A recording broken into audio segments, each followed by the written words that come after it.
Hi guys, අපි යමුද රසම් රස බන්න එකක් කන්න. මේක තියෙන්නේ තනිපොල් ගහන්නේ කාගේ ෆුඩ් සිටි ඉස්සරහා. ඔන්න ඔය ඉස්සරහා පේන පොඩි ෂොප් එකේ තමයි මේ රසම් රස බන්න එක තියෙන්නේ.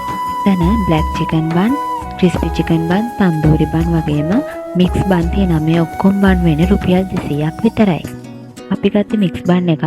ඒකට crispy chicken, black chicken, tandoori chicken add වුණා.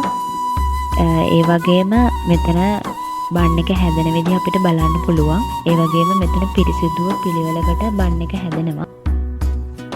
මේ තියෙන්නේ අපි ඕඩර් කරපු මික්ස් බන් එක හැදෙන විදිහ. මේ විදිහට චිකන් බන් එකට ලෝඩ් කරලා ඒ වගේම ඊට උඩින් සෝස් මයොනයිස් දාලා තමයි හැදෙන්නේ. මේකේ බන් එකත් හරියම සොෆ්ට් එකට තිබුණා. මේ තියන්නේ අපි දෙන්න ඕඩර් කරපු මික්ස් බන් දෙක. ඇත්තටම මාරම රසයි. ඒ වගේම හොඳ සොෆ්ට් එකට බන් එකක් තිබුණා. ඉතින් ඔයාලා try කරලා බලන්න.